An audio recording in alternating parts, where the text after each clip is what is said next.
আমরা সবাই জানি সবেমাত্র অন্নপূর্ণা ভাণ্ডারের নতুন ফর্ম ফিল আপের ফর্মটা বেরিয়েছে এবং ফর্মটা 12 পাতার এবং ফর্মটার মধ্যে কি আছে তার মেন জিনিসগুলো আমি শুধুমাত্র একটুখানি দেখিয়ে যাচ্ছি, কারণ 12 পাতার ফর্ম ভিডিও অনেক বড় হয়ে যাবে। মেন কী জিনিসপত্রগুলো নিয়ে বসতে হবে ফর্ম ফিল আপের জন্য সেটা আমি শুধু দেখিয়ে চলে যাচ্ছি। এটা হচ্ছে অন্নপূর্ণা যোজনা পারিবারিক তথ্য সংগ্রহের ফর্ম। এই ফর্মটাই হচ্ছে ফিল আপ করতে হবে অনলাইন বা অফলাইনে। এটা হচ্ছে অফলাইন ফর্মটা কেমন দেখতে হয় সেটা শুধু দেখাচ্ছি। প্রতিটি বিভাগে স্পষ্ট ক্ষেত্রে টিকচিহ্ন, চেকবক্সের বিকল্প এবং নির্দেশাবলী রয়েছে। প্রতিটি চেকবক্স ও ক্ষেত্র পরিষ্কারভাবে চিহ্নিত করা হয়েছে। আবেদনকারী এবং যাচাইকারী কর্মকর্তাদের জন্য প্রয়োজনীয় নির্দেশাবলী প্রদান করা হয়েছে। প্রতিটি বিভাগ পূরণ করা বাধ্যতামূলক। তাহলে এখানে দেখা যাচ্ছে যে এই ফর্মটার প্রতিটা কলামে পূরণ করতে হবে এবং যেটা সঠিক সেটা কিন্তু সেই তথ্য প্রদান করতে হবে। এবং পারিবারিক পরিচয়, এখানে পরিবার বলতে বোঝানো হয়েছে যারা এক জায়গায় বসবাস করে এবং একই রান্নাঘর থেকে খাবার খায়। এখানে পরিবারের সংজ্ঞা এটাই দেওয়া হয়েছে এই ফর্মে। তো এখানে ফর্মে প্রথমেই চলে আসছে পরিবার প্রধানের নাম, নিজের নাম নয়, পরিবার প্রধানের নাম, পুরো নাম লিখতে হবে, আধার কার্ড অনুযায়ী লিখতে হবে। জন্ম তারিখ, পরিবার প্রধানের জন্ম তারিখ, দিন, মাস, বছর এখানটায় লিখতে হবে।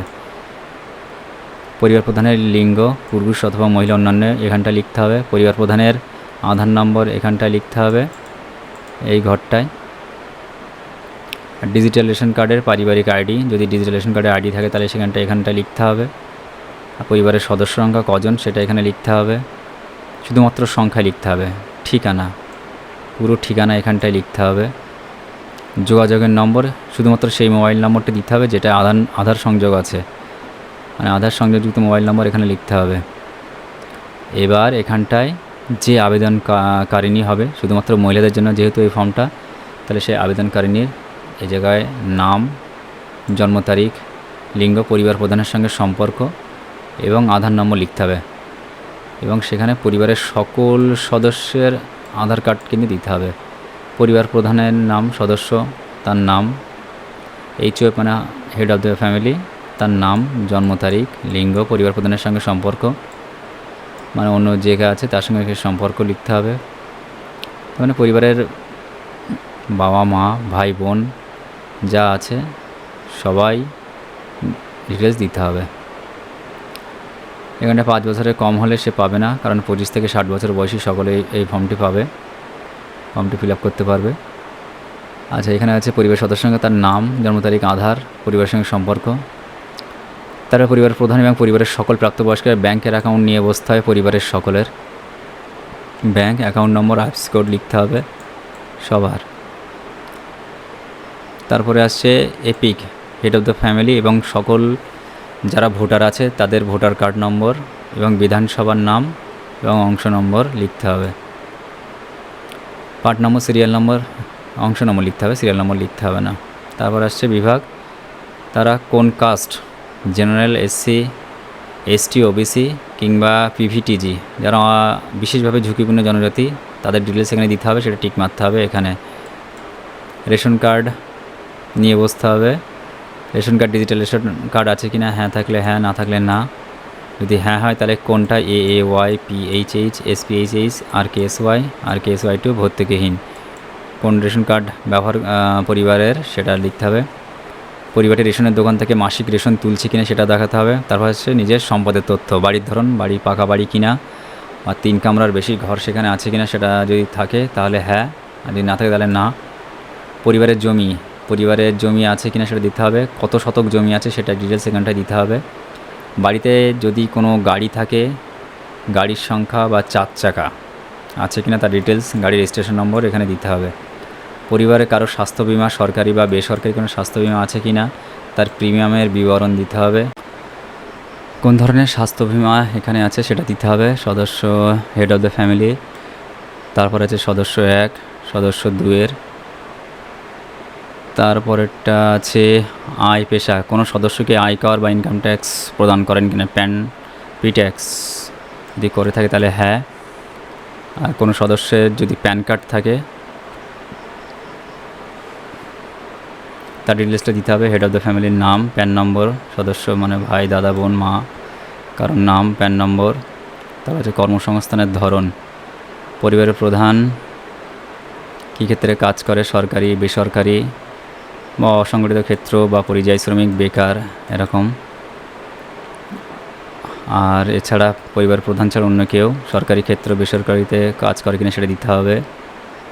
সদস্য 3, সদস্য 4, সদস্য 5। তারপরে আসছে পরিবারের শিক্ষিত প্রাপ্তবয়স্ক সদস্যদের সংখ্যা এবং পরিবারের অশিক্ষিত প্রাপ্তবয়স্ক সদস্যের সংখ্যা। শিক্ষিত সংখ্যা, অশিক্ষিত সংখ্যা দিতে হবে। পরিবারের প্রধান শিক্ষিত না অশিক্ষিত সেটা দিতে হবে। সদস্য 1, অশিক্ষিত 2, সদস্য সংখ্যা 2, 3। তারপরে আসছে কোনো সদস্যকে সাংবিধানিক পদ, মন্ত্রী, সাংসদ থেকে বিধায়ক, পৌর স্থানীয় সংস্থা এবং পঞ্চায়েত সংস্থার প্রাক্তন বর্তমান ধারক, মানে ভোটে কেউ দাঁড়িয়ে কেন সাংবিধানিক পদ যদি পেয়ে থাকে তাহলে হ্যাঁ আর না।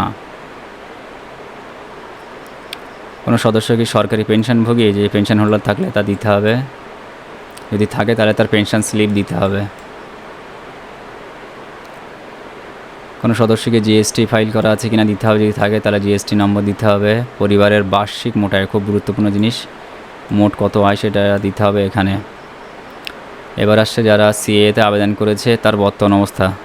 যদি কেউ সিএতে আবেদন করে থাকে তাহলে আবেদন নাম্বার, ইস্যু করা হয়েছে সেই সার্টিফিকেট নম্বরটা কিন্তু দিতে হবে কোনো সদস্য থাকলে।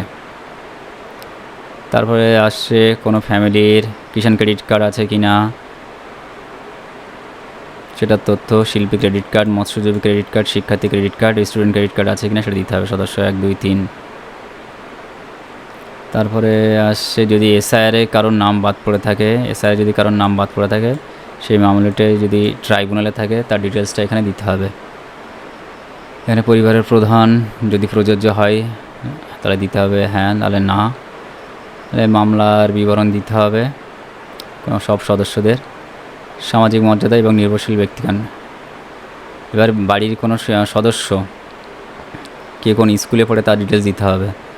বাড়ির কোনো শিশু যদি থাকে কোন বিদ্যালয়ে পড়ে, শিশুর নাম, কোন শ্রেণীতে পড়ে, বিদ্যালয়ের নাম দিতে হবে। সেটা সরকারি না বেসরকারি সেটা ডিটেলস দিতে হবে। সরকারি হোক বা বেসরকারি দিতে হবে। যদি অন্যান্য নির্বাচন করা হয় তাহলে যেমন ওপেন স্কুলিং, হোম স্কুলিং ইত্যাদি দিতে হবে।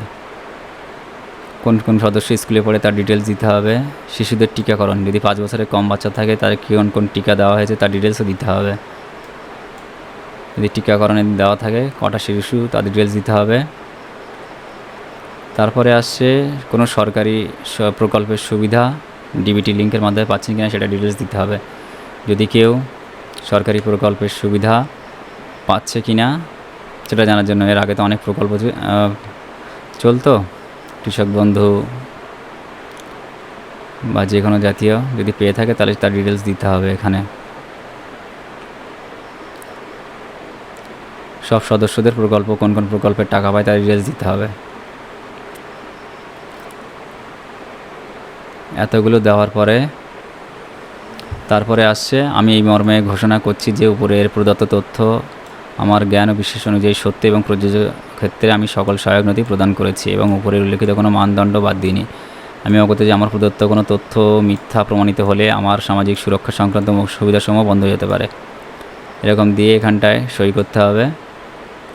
এবং এখানে বলে দেওয়া হয়েছে পরিবার বলতে এমন একদল ব্যক্তিকে বোঝায় যারা সাধারণত একসঙ্গে বসবাস করেন এবং একই রান্নাঘর থেকে খাবার গ্রহণ করেন।